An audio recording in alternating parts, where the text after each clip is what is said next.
नमस्कार। Good morning. हमारे साथ आज जो भी शिक्षक शिक्षागण शिक्षाविद और अन्य साथी जुड़े हैं, सभी को मैं श्री अरविंदो सोसाइटी के प्रतिनिधि के रूप में आपका हार्दिक स्वागत करता हूँ और हार्दिक अभिनंदन करता हूँ। आज काफी दिन के बाद आपकी हमारी मुलाकात हो रही है, लेकिन इन दिनों को व्यर्थ नहीं जाने दिया है। मैं कुछ सत्य की खोज करके लाया हूँ, वो आपके सामने प्रकट करना चाहता हूँ। इसलिए आज हमारा विषय है सत्य जानना ही शिक्षा है। हम इस विषय पे विस्तृत बातचीत करें उससे पहले हम दोनों शब्दों के बारे में थोड़ा सा जान लेते हैं कि सत्य क्या है और शिक्षा क्या है, और सत्य और शिक्षा का संबंध क्या है। अगर हम सत्य की बात करें, अब और दो शब्दों में उसे परिभाषित करने का प्रयास करें, तो निश्चित रूप से ये कहा जा सकता है कि प्रकृति को जानना ही सत्य, अर्थात जो समष्टि है, जो प्रकृति है, उसके जो नियम है, उसका जो स्वभाव है, जो उसकी प्रकृति है, उसे जानना ये सत्य है। और अगर हम उसे नहीं जानते या मैनिपुलेट कर रहे हैं, तो निश्चित रूप से हम सत्य से दूर जा रहे हैं। इसलिए कहीं कहीं विज्ञान की जब परिभाषा दी है कुछ मनोवैज्ञानिकों ने, कुछ वैज्ञानिकों ने जब विज्ञान की परिभाषा दी है, तो उसे कहा है कि वो प्रकृति के विरुद्ध है, यानी कि प्रकृति के विरुद्ध जो भी कुछ है वो विज्ञान कहलाता है, अर्थात प्रकृति पे विजय पाने का प्रयास किया जाता है। हम उस पर कभी फिर विस्तृत रूप से चर्चा करेंगे, लेकिन आज हम सबकी बात यह है कि जो प्रकृति है, जो समष्टि है, उसके जो नियम हैं, जो उसकी प्रवृत्ति है, जो उसका आधार है, उसे ही जानना सकते हैं। और शिक्षा क्या है? शिक्षा है कि किसी भी बच्चे में जो विशेषता है, उस उस विशेषता को निश्चित रूप से उस विशेषता को बढ़ावा देना, वो शिक्षा कहलाती है। अर्थात जो विशेषता है उसे डेवलप करना, उसका विकास करना।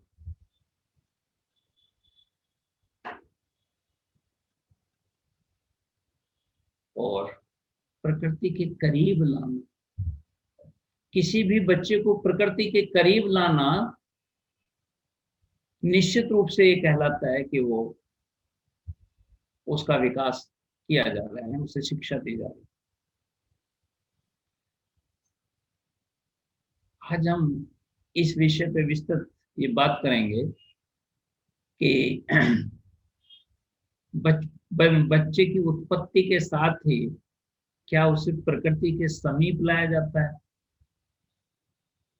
क्या उसे सत्य का ज्ञान कराया जाता है, क्या उसका आधार सत्य पे आधारित है, क्या उसका लालन पालन सत्य पे आधारित है, क्या उसकी शिक्षा सत्य पे आधारित है, क्या सत्य स्वीकार करने का साहस हमें है, क्या हम बच्चे में सत्य स्वीकार करने का साहस पैदा करते हैं। ये तमाम चीजों पे हम आज विस्तृत रूप से आपके साथ चर्चा करें। अब हम शुरू करते हैं कि जब बच्चे की उत्पत्ति होती है, जब बच्चे की उत्पत्ति होती है, तो उस समय क्या वातावरण सच है या नहीं है, इस पे हम बात करना चाहते हैं। जब किसी भी बच्चे की उत्पत्ति होती है, तो उत्पत्ति का मतलब हम कुछ ना कुछ रचना कर रहे हैं, हम प्रकृति की किसी रचना में सहायक बन रहे हैं। ईश्वर या प्रकृति समष्टि कुछ रचित करना चाहती है, उसका हिस्सेदार हम बन रहे हैं। और कोई भी उत्पत्ति बिना प्रेम के नहीं हो सकती। बिना प्रेम के अगर उत्पत्ति होगी तो निश्चित रूप से वो प्रेम पूर्ण व्यवहार के साथ जो उत्पत्ति होनी चाहिए, जो गुणों के साथ होनी चाहिए, जो करुणा और प्रेम से संपूर्ण और परिपूर्ण एक उत्पत्ति होनी चाहिए, वो नहीं होगी। आपने देखा होगा जंगल में मोर नाचता है मोरनी को आकर्षित करने के लिए, मोरनी को समर्पित करने के लिए बाध्य करता है। बहुत सारे पशु पक्षी सब वो व्यवहार करते हैं ताकि मादा आकर्षित हो, प्रसन्न हो और वो समर्पित हो जाए। एक प्रेम पूर्ण वातावरण क्रिएट करने की कोशिश करते हैं, तभी वो उत्पत्ति में उतरते हैं, तभी वो सहवास में उतरते हैं। लेकिन आज प्रश्न ये है कि क्या मनुष्य भी ऐसा करता है? जब मनुष्य एक बच्चे की उत्पत्ति करता है तो क्या वो भी प्रेम पूर्ण होता है? क्या वो जोड़ा भी प्रेम पूर्ण होता है? क्या प्रेम पूर्ण होने के बाद ही वो सहवास करते हैं, किसी संतान की इच्छा रखते हैं, आकांक्षा रखते हैं? ये आज प्रश्न है सारे विश्व के सामने।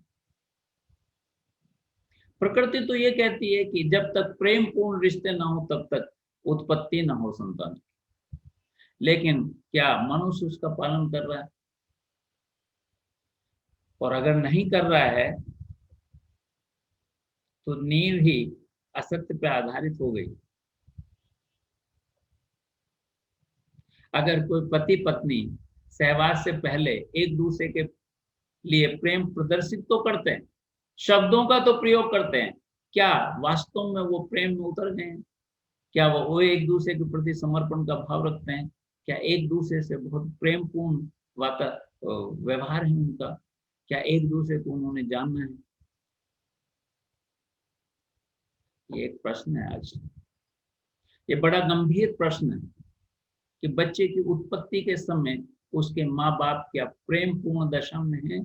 क्या एक दूसरे के प्रति समर्पित भाव के साथ वो बच्चे की उत्पत्ति चाहते हैं, या वासना का परिणाम है हम सब? और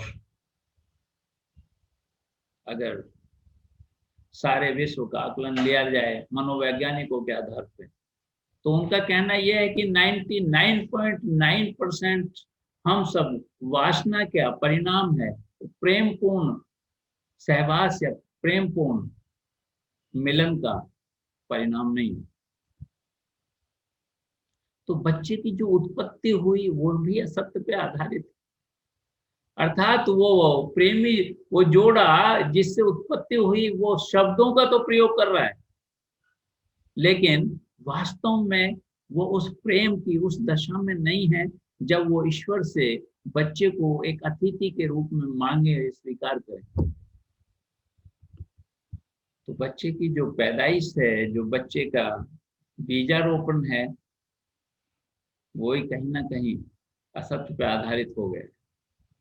और अगर असत्य पे आधारित है तो फिर पवित्र आत्मा कैसे प्रवेश कर सकती है माँ के गर्भ?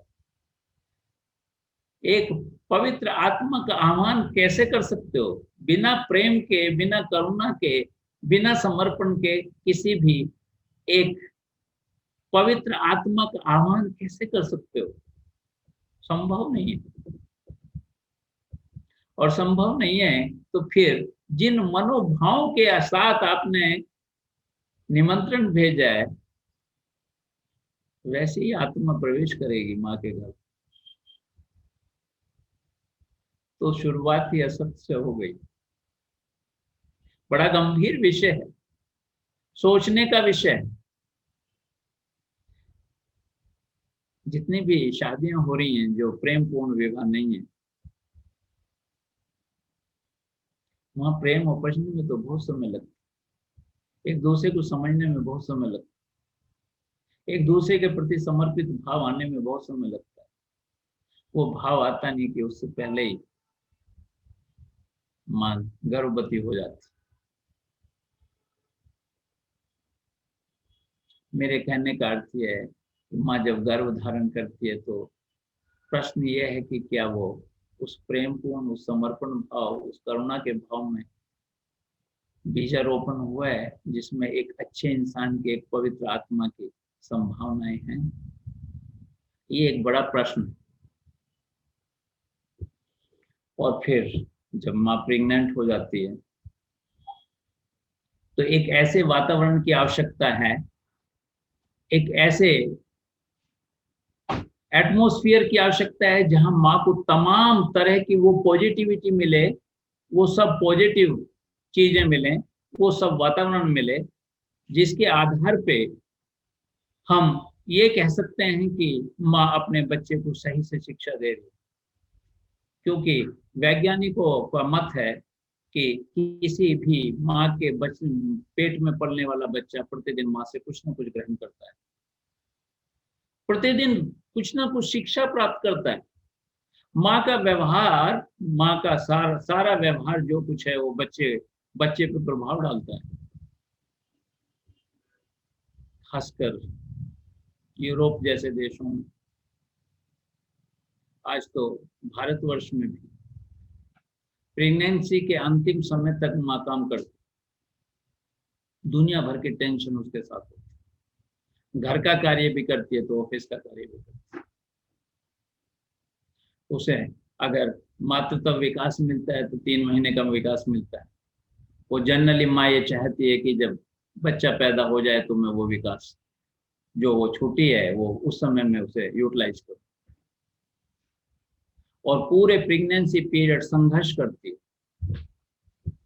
संघर्ष करती है। तो बहुत सारे संघर्ष में निश्चित रूप से उस संघर्ष में नेगेटिविटी आएगी ही आएगी, निश्चित रूप से आएगी। और अगर नेगेटिविटी आएगी तो वो बच्चे तक पहुंचेगी, उसे कोई रोक नहीं सकता है।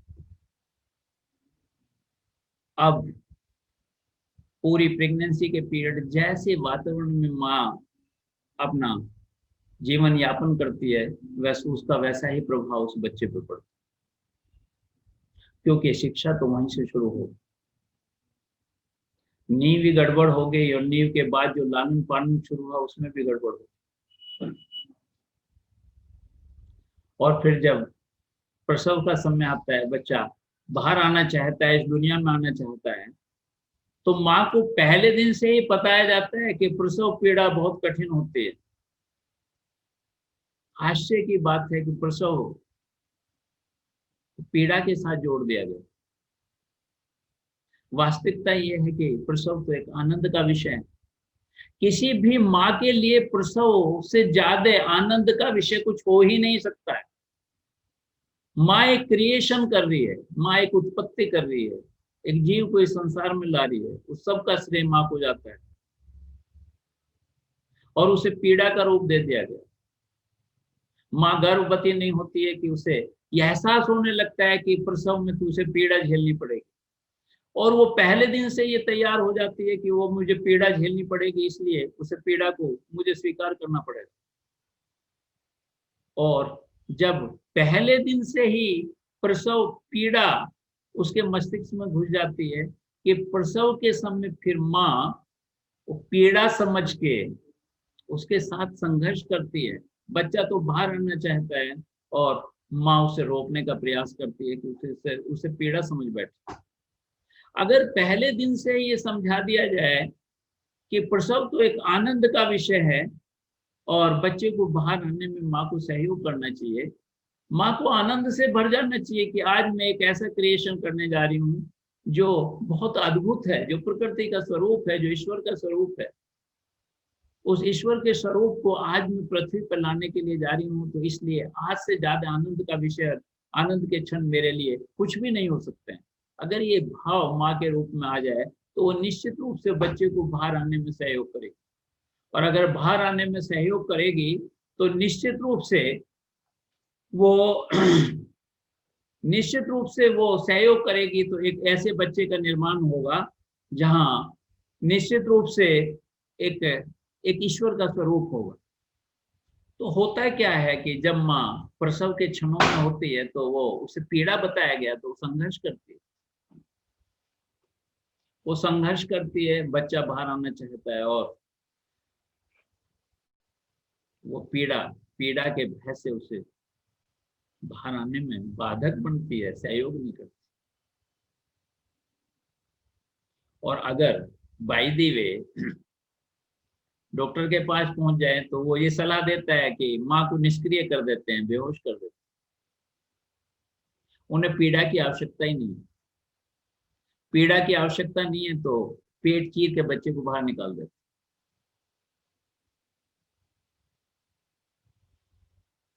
जब प्रसव का आनंद ही नहीं हुआ तो माँ और बच्चे के बीच जो एक घनिष्ठ संबंध होना चाहिए वो संबंध नहीं बना।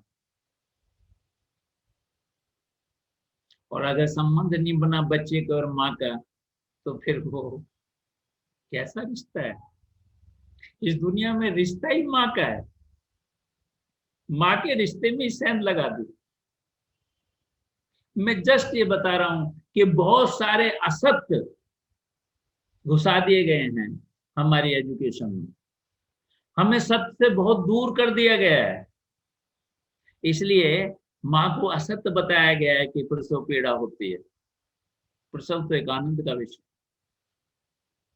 और डॉक्टर ने अगर बच्चा बाहर निकाल के दिया, पेट चीर के बाहर भी निकाल दिया, तो बच्चा बाहर नहीं निकला कि उसकी नाल काट दी जाती है, जिससे माँ भोजन देती है, जिससे सांस देती है, जिससे बच्चे को सब कुछ देती है, उसे काट देते हैं, तुरंत काट देते हैं और एक थपके लगाते हैं ताकि उसके फेफड़े शुरू हो जाएं और वो रोना शुरू करे।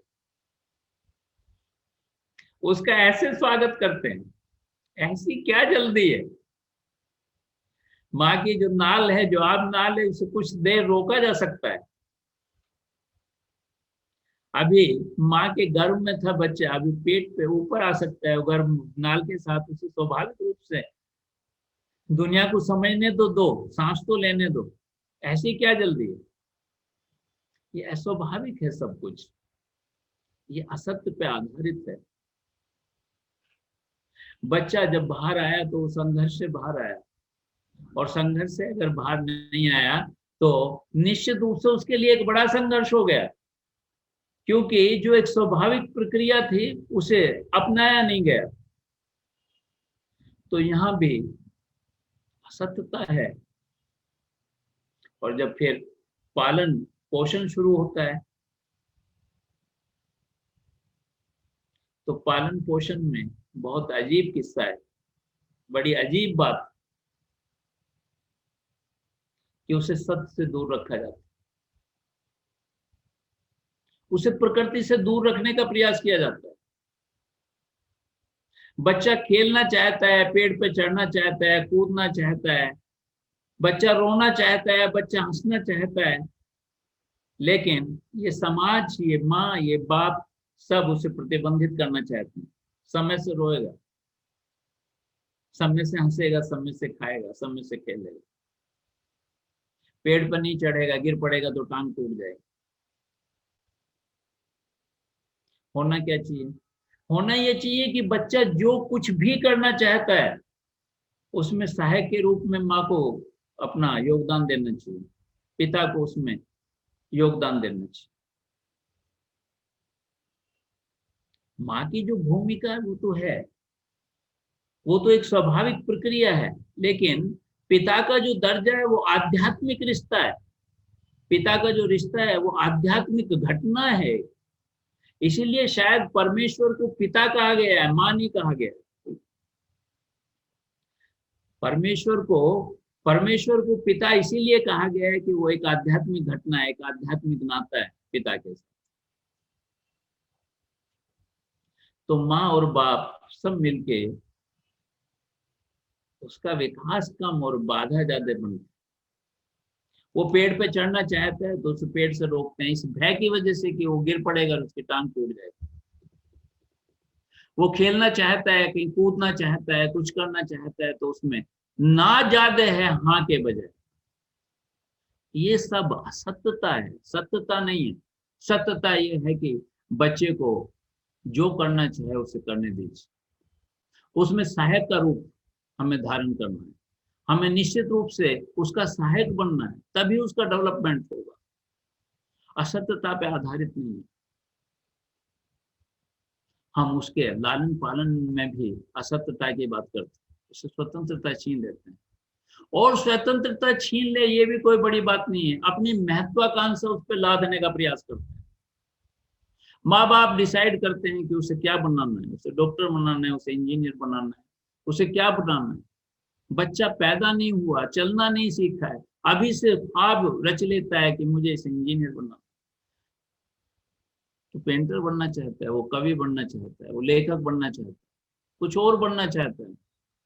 आप अपनी महत्वाकांक्षा के लिए उसकी स्वतंत्रता तो छीन ही ली, उसे बंधक बनाना चाहते हो, ये भी असत्यता है। वो कुछ और बनने के लिए आया है, वो कुछ और करने के लिए आया है, तुम कुछ और कराना चाहते हो। ये सत्यता कहाँ है? ये असत्यता है।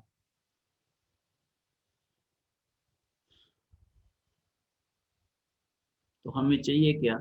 हमें चाहिए कि बच्चा जो भी करना, जो भी कुछ करना चाहता है, उसमें हम सहायक बने, उसमें नो शब्द नहीं होना चाहिए। और हम बड़े खुश होते हैं कि मेरा बच्चा बड़ा आज्ञाकारी है। मैं जैसे कहता हूँ वैसे ही मान लेता है, रत्ती भर भी ऐतराज नहीं करता, रत्ती भर भी विरोध नहीं करता।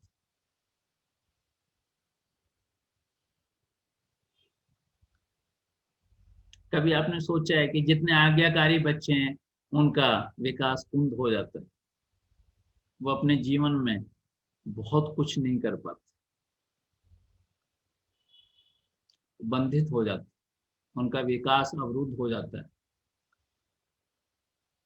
उन्हें ऐसा लगता है कि माँ बाप ने जो कुछ किया उसे मुझे पालन करना है, क्योंकि उसमें वाहवाह मिलती है, तालियां मिलती, प्रशंसा मिलती है। लेकिन उसका विकास अवरुद्ध कर रहे हो, क्योंकि किसी भी बच्चे का अगर वास्तव में आप विकास चाहते हो तो उसे सत्यता के करीब जाने दो। और सत्यता क्या है? सत्यता यह है कि वो जो करना चाहता है उसमें सहायक बनना है, उसे आज्ञाकारी नहीं बनाना। उसे उसकी सोच डेवलप होने दो, उसे खुद सोचने दो, उसे निश्चित रूप से खुद सोचने दो, खुद करने दो, उसमें सहायक बनाओ। आप दिशा निर्देश तो कर सकते हो, आप केवल उसे सलाह तो दे सकते हो, लेकिन उस पर अपनी आज्ञा थोपने का कोई अधिकार नहीं है। अगर आप थोपते हैं तो निश्चित रूप से आप बच्चे को सत्यता से दूर लेके जा रहे हैं, सत्य की जड़ों से दूर लेके जा रहे हैं।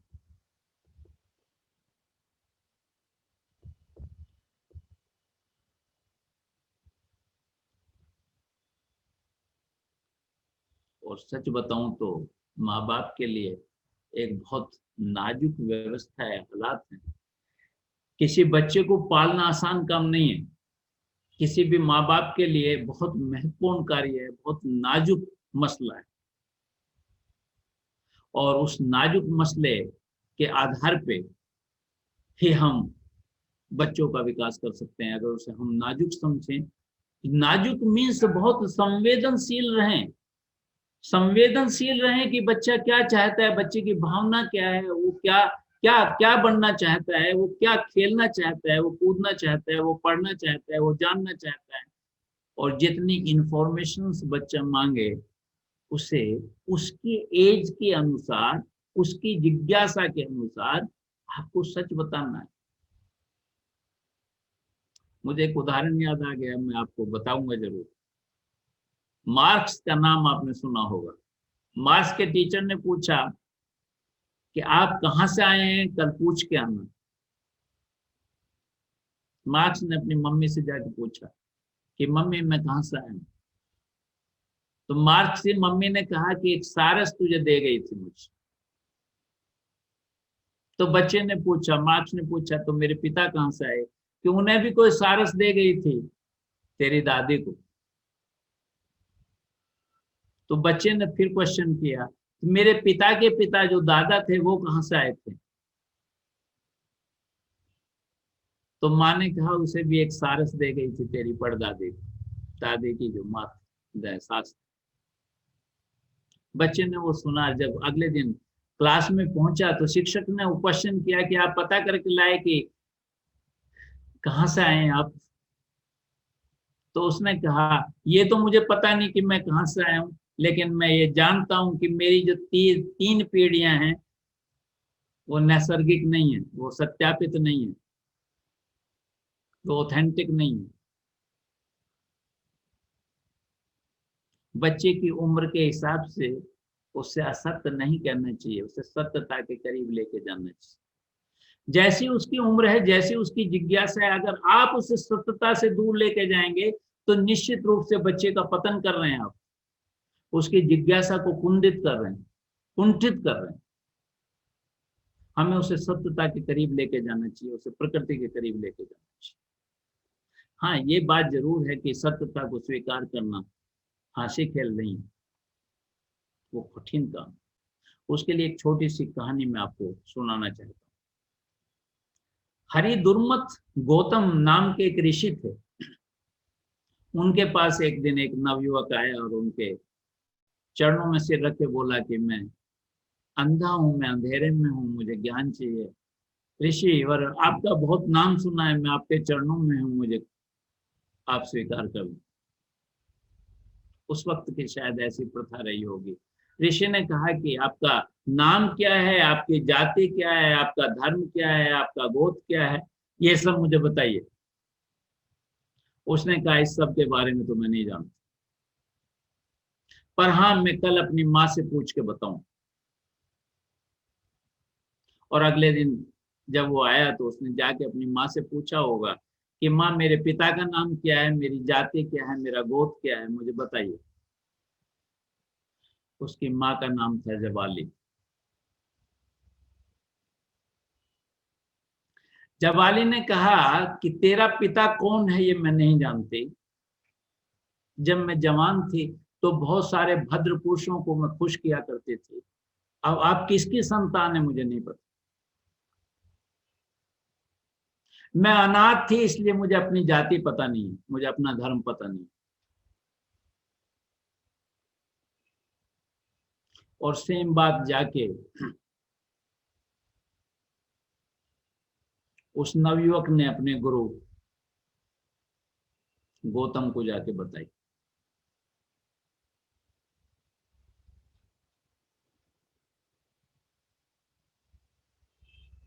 उसने बताया कि मैंने अपनी माँ से ये पूछा था, मेरी माँ ने ये बताया। ऋषि ने उसे उठा के अपने गले से लगा लिया। उसने कहा कि आप शिक्षा के योग हैं, आपको मैं जरूर शिक्षा दूंगा, क्योंकि इस दुनिया में सत्य को स्वीकार करने वाला जो व्यक्ति है वो बहुत साहसी होता है, वो सच्चा व्यक्ति होता है। सत्य को स्वीकार करना हाँ आसान काम नहीं है। और ऋषि ने उसे अपने गले से लगाया, उसे शिक्षा दी, और आगे जाके वो सत्य काम जबाली के नाम से प्रसिद्ध हुआ, क्योंकि उसने कहा था कि मुझे अपनी जाति और धर्म और पिता का कुछ पता नहीं, मेरा नाम सत्यकाम जबाली। तो सत्य को स्वीकार करना आसान काम नहीं है, बहुत कठिन काम है। लेकिन हम अपने बच्चों को अगर वास्तव में कोई बेहतर शिक्षा देना चाहते हैं तो उन्हें सत्य के करीब हमें लाना पड़ेगा, असत्यता से दूर रखना पड़ेगा। और असत्यता उसके जन्म से ही जो शुरू होती है उस क्रम को हमें तोड़ना पड़ेगा। और बच्चे में निश्चित रूप से एक भाव जरूर उत्पन्न करना चाहिए कि कभी भी वो सहानुभूति का पात्र ना बने। बहुत सारे बच्चों ने, क्योंकि हमारे बहुत सारे धर्मों ने केवल सहानुभूति प्राप्त करके धर्म का विस्तार किया है। ईसा मसीह को अगर फांसी नहीं लगी होती तो शायद ईसाई धर्म इतना प्रचारित नहीं होता। बहुत सारे पैगंबर अपने को उस रूप में दिखाते हैं कि लोगों की समानुभूति हो जाए, और अपनी मौत को इस तरह से दिखाते हैं कि उन्हें इस तरह से मारा गया कि लोग उनके प्रति सहानुभूति रख के जो है उनसे प्यार करने लगे, उन्हें स्वीकार कर लें। बच्चे में ये भाव उसे कुंठित करता है, उसे सच्चता जो सच्चाई है उससे दूर लेके जाता है। उससे हमें निश्चित रूप से पास नहीं आने देना।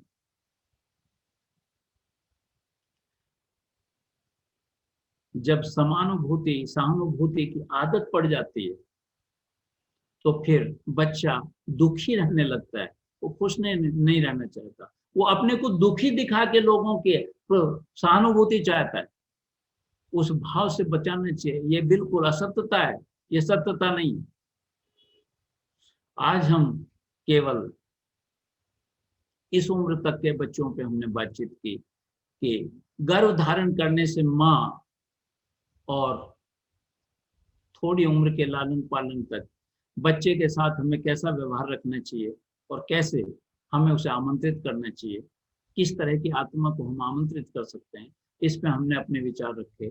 हम कल कंटिन्यू रखेंगे इसे और फिर इससे आगे बढ़ेंगे और निश्चित रूप से बताएंगे कि धीरे धीरे जो ये तो एक ऐसी शिक्षा थी जो अप्रत्याशित थी, जो प्रत्यक्ष नहीं थी, जो अप्रत्यक्ष थी। जो प्रत्यक्ष शिक्षा है उसमें भी हम बच्चे को कहां से कहां लेके जाते हैं, असत्यता के आधार पे सत्यता से दूर रखने का प्रयास करते हैं, उससे बच्चे के विकास में क्या क्या होता है उस पर विस्तृत रूप से चर्चा करेंगे। अगर आज के सेशन के संबंध में किसी के भी मन में कोई भी प्रश्न है तो निश्चित रूप से वो हमसे पूछ सकता है और मैं उनका आंसर करने का प्रयत्न करूंगा, कोशिश करूंगा। आप सब लोगों ने मुझे ध्यान से सुना, उसके लिए मैं हृदय से आपका आभारी हूँ। बहुत बहुत आभार।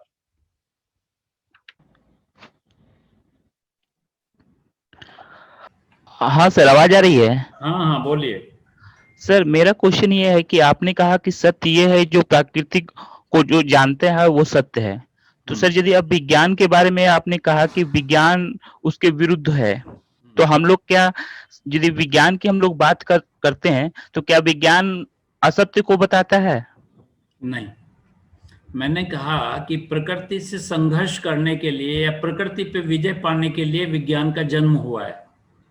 अर्थात जो नेचुरल चीजें हैं उसमें भी हम कुछ उसके विपरीत अगर प्राप्त करना चाहते हैं तो निश्चित रूप से वो विज्ञान का जन्म जो है प्रकृति पे विजय पाने के लिए हुआ है, प्रकृति को नष्ट करने के लिए नहीं हुआ है। मैंने ये बात कही है। सर दूसरा क्वेश्चन ये है सर मेरा कि आपने कहा कि जो भी बच्चे का,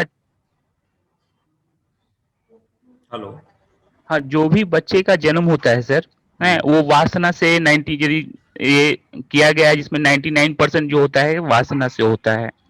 तो सर आप इसके कहना चाहते हैं कि आप प्रेम विवाह को ज्यादा तवज्जो देते हैं जो सामाजिक से विवाह होती है, तो उसमें से तो आप सर प्रेम विवाह को ज्यादा तवज्जो देते हैं कि प्रेम विवाह अधिक होना चाहिए? निश्चित रूप से, और इसे रोका नहीं जा सकता है रमेश। आपने देखा होगा कि आज अगर जो भी बच्चे पढ़े लिखे हैं, सर्विस करते हैं, जो समर्थ हैं, जो अपने पैरों पर खड़े हैं, वो सामाजिक विवाह में विश्वास नहीं करते। वो स्वयं चयन करना चाहते हैं पत्नी का और पति का। और एक ऐसी व्यवस्था पैदा होती है कि अगर वो प्रेम बना रहता है तो साथ रहते हैं, प्रेम नहीं बना रहता है तो साथ नहीं रहते हैं, एक दूसरे की स्वतंत्रता नहीं छीनते हैं। जबकि सामाजिक विवाहों में एक दूसरे की स्वतंत्रता छीनी जाती है।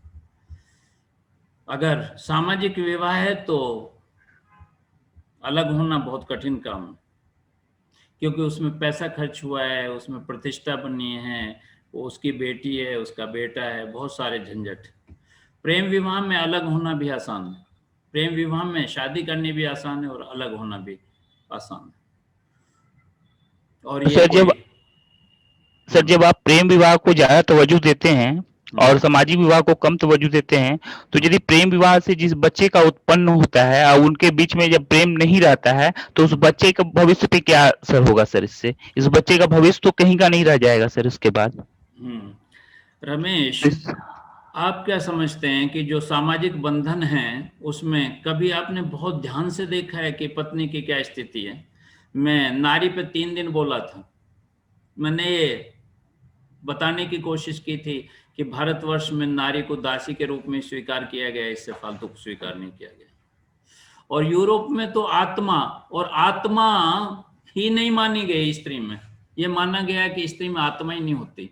चाइना जैसे देश में ये माना गया कि जिस तरह कुर्सी मेज होती है, आप उसकी टांग तोड़ सकते हो, उसे खत्म कर सकते हो, वैसे स्त्री को भी मार सकते हो। बहुत समय तक कोर्ट में स्त्री की गवाही नहीं मानी जाती थी। अभी भी यूरोप में कुछ देश हैं जिसमें 3 स्त्रियों के बराबर एक पुरुष की गवाही मानी जाती है। क्या है ये वो है कि स्त्री को अगर आप सम्मान नहीं दोगे, बराबर का दर्जा नहीं दोगे, तो दिक्कत है, बहुत बड़ी दिक्कत। बंधक बना के नहीं रखा जा सकता।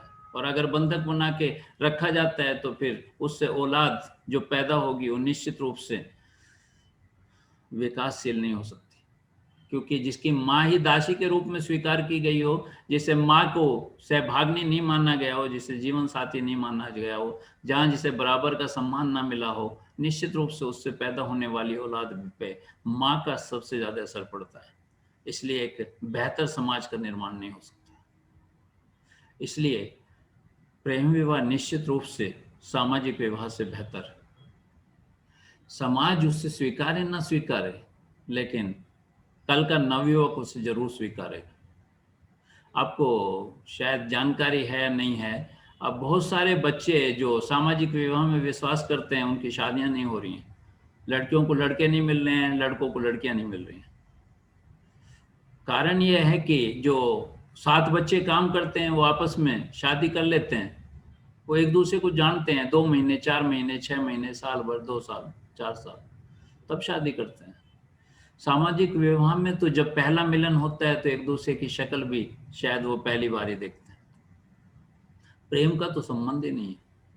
जब तक प्रेम उत्पन्न होता है या प्रेम टूटता है तब तक तो बच्चा पैदा हो जाता है, और जब बच्चा पैदा हो जाता है तो एक बंधन पैदा हो जाता है कि अब अलग नहीं हो सकते, अब बच्चा पैदा हो गया। उसे प्रेम नहीं कहा जा सकता, उसे सामाजिक समायोजन कहा जा सकता है, प्रतिबद्धता की जा सकती है। मेरा ऐसा मत। इसीलिए जो आज का पुरुष है पूरे विश्व में, वो विध्वंसक पैदा हो रहा है।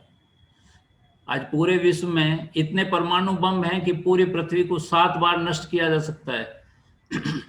ये मनुष्य की मानसिकता के कारण ही है। और वो मानसिकता कहाँ से आई? वो इसलिए आई कि जो उनकी उत्पत्ति थी वो वासना से हुई है, वो प्रेम से नहीं हुई है। उनका जो गर्भ अवस्था में थी वो प्रेम से नहीं लालन पालन हुआ। उनकी जो एजुकेशन है वो सत्यता के करीब नहीं, प्रकृति के करीब नहीं है। ये वास्तविकता है। हाँ, निश्चित रूप से स्वीकार करना थोड़ा सा कठिन है, क्योंकि जिन धर्मांधताओं में, जिन रूढ़िवादिताओं में, जिन सोच और विचारों में, मान्यताओं, धारणाओं और पूर्वाग्रहों में हम जीते हैं, तो उसे तोड़ना आसान काम नहीं है, थोड़ा कठिन काम। लेकिन वास्तविकता जो सत्यता है उसे स्वीकार करना ही पड़ेगा, आज नहीं तो कल, कल नहीं तो परसों। इसलिए पूरे विश्व का परिदृश्य बदला है। इसलिए आज बहुत सारी चीजें टूट गई हैं। जाति, धर्म, प्रदेश, देश, सब टूटते जा रहे हैं। अच्छी बात, बुरी बात नहीं है। निश्चित रूप से अगर एक माँ यूरोप की है और भारत पिता इंडियन है, या इंडियन लड़की है और यूरोप का कोई पुरुष है, तो उससे जो औलाद होगी निश्चित रूप से वो बेहतर होगी। 2 वातावरण, 2 जीन्स का जो मिश्रण होगा वो सदैव मजबूत होता है, मानसिक रूप से भी और शारीरिक रूप से। मेरा ऐसा मत। सर आप आज आपने एक और भी बात कही नॉर्मल डिलीवरी के बारे में सर। हैं, तो सर यदि आप नॉर्मल डिलीवरी को ज़्यादा तवज्जो देते हैं तो सर इसमें मैंने देखा है, मेरे भी बच्चे हुए हैं, तो मैंने देखा है कि जब बच्चे होने वाला रहता है तो डॉक्टर ज़्यादा फोर्स करता है कि आप ऑपरेशन से कर लीजिए, और वो थोड़ा डर पैदा करता है कि खतरा हो सकता है, चाहे बहुत सारा खतरा हो सकता है। तो सर यदि हम नॉर्मल डिलीवरी की आप बात कर रहे हैं सर, तो इसमें तो डॉक्टर को भी जागरूक होना पड़ेगा कि वो नॉर्मल डिलीवरी के लिए के ही जाए, ना कि वो ऑपरेशन से करे। देखो सर इस पे रमेश, क्या कहते हैं सर? शुरुआत हमने की है, हमें उसे प्रसव पीड़ा का नाम दे दिया। आप प्रसव पीड़ा कैसे कह सकते हो? किसी माँ को पीड़ा कैसे हो सकती है किसी बच्चे को पैदा करने में? लेकिन उसे प्रेगनेंसी हुई नहीं कि उसे डराया बताया जाता है कि उसे ताने दिए जाते हैं उसे कि अब जब पता चलेगा जब प्रसव करेगी, ऐसी बात कही जाती है। उसे शब्द दे दिया गया प्रसव पीड़ा, उसके मस्तिष्क में घुसा दिया गया कि प्रसव में पीड़ा होती है। वास्तविकता यह है कि वो पीड़ा नहीं होती। अगर माँ, बहुत सारे जो अच्छे डॉक्टर्स हैं, खासकर जो महिला डॉक्टर्स हैं, वो पूरी कोशिश करती हैं, सारे लोगों की बात नहीं कर रहा मैं मुझे भी 2 बच्चे हुए, तो जो मेरी डॉक्टर थी उन्होंने सदैव ये बात कही, जाते ही कहा, अरे ये तो बड़े बहुत बहुत मुबारक हो, आज एक माँ का जन्म हो रहा है, एक लड़की से माँ का जन्म हो रहा है, एक स्त्री का जन्म हो रहा है, एक नया जीवन शुरू होगा आज आपका। और ये इससे बड़ा सौभाग्य किसी नारी के लिए कुछ नहीं है। हाँ, थोड़ी सी परेशानी हो सकती है, जो स्वाभाविक प्रक्रिया है, जो प्राकृतिक है, लेकिन आपको हारना नहीं है, धैर्य रखना है और उसे जो है बच्चे को बाहर आने के लिए सहयोग करना है। पीड़ा नहीं समझना है बल्कि आनंदित होना है। उस दर्द को दर्द नहीं समझना है बल्कि ये समझना है कि कुछ परिणाम निकलने जा रहा है, कुछ बेहतर होने जा रहा है। उससे पहले अगर कुछ परेशानी थोड़ी बहुत होगी तो मैं उसे स्वीकार करूंगी। अगर ये भाव पैदा कर दिया जाए किसी भी माँ में तो वो सहयोग करती है नॉर्मल डिलीवरी।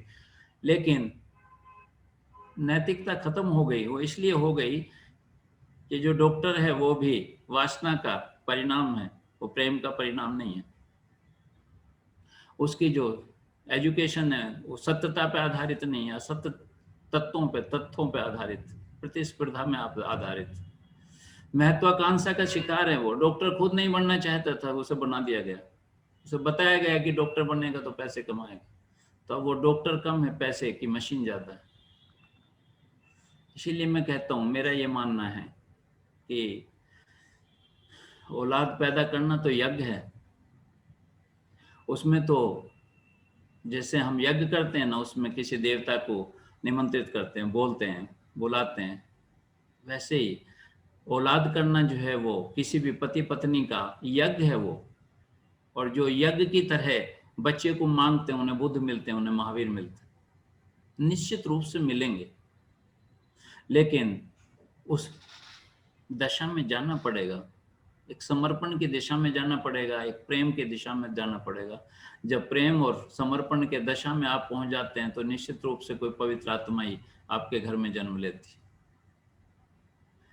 मेरा ऐसा मानना है, मेरा ऐसा सोचना है। और तथ्यों पे आधारित है। बहुत सारे जोड़ों पे ये प्रयोग किया गया, उनसे औलाद जो हुई उन पे ये प्रयोग किए गए। उस सत्यता के आधार पे ये बात कही जा रही है कि प्रेम के आधार पे जो बच्चे पैदा होते हैं निश्चित रूप से वो संवेदनशील होते हैं, प्रेम से भरे होते हैं। उनका लालन पालन माँ बाप जैसे करते हैं। प्रेगनेंसी पीरियड में माँ की जो भूमिका बहुत बहुत महत्वपूर्ण है। अगर उसे माँ को जो है टीज किया जाता है, उसे परेशान रखा जाता है, वो चिड़चिड़ी रहती है, उस पर ओवरबर्डन काम होता है, तो निश्चित रूप से बच्चे पे सारा प्रभाव पड़ता है।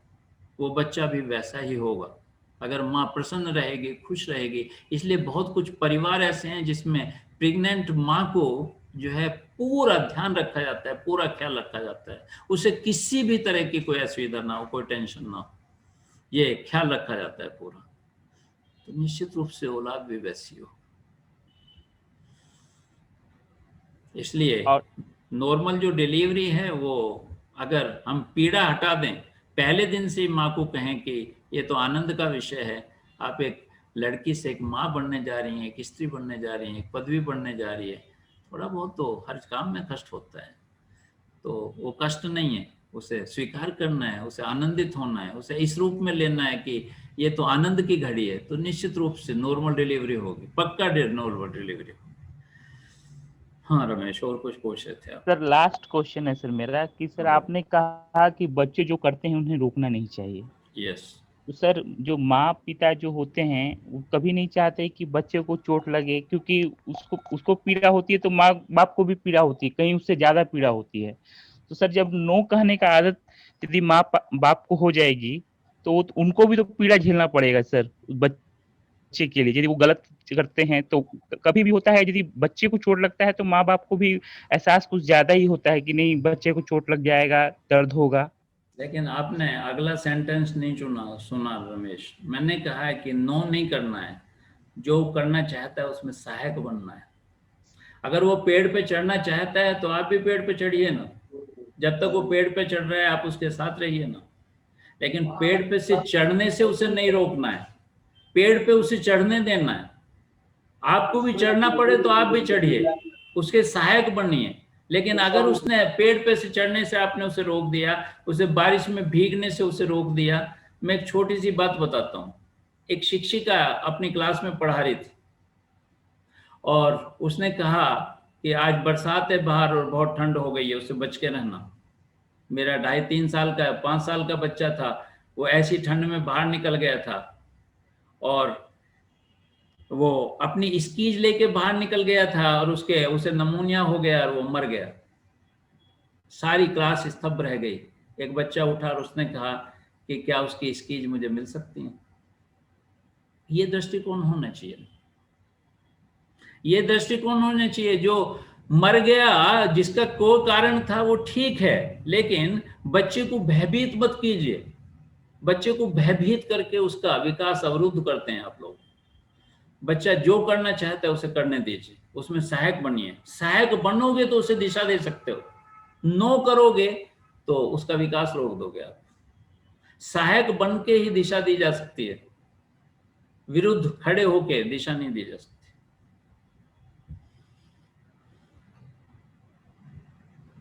धन्यवाद सर। और किसी का कोई क्वेश्चन हो तो पूछ।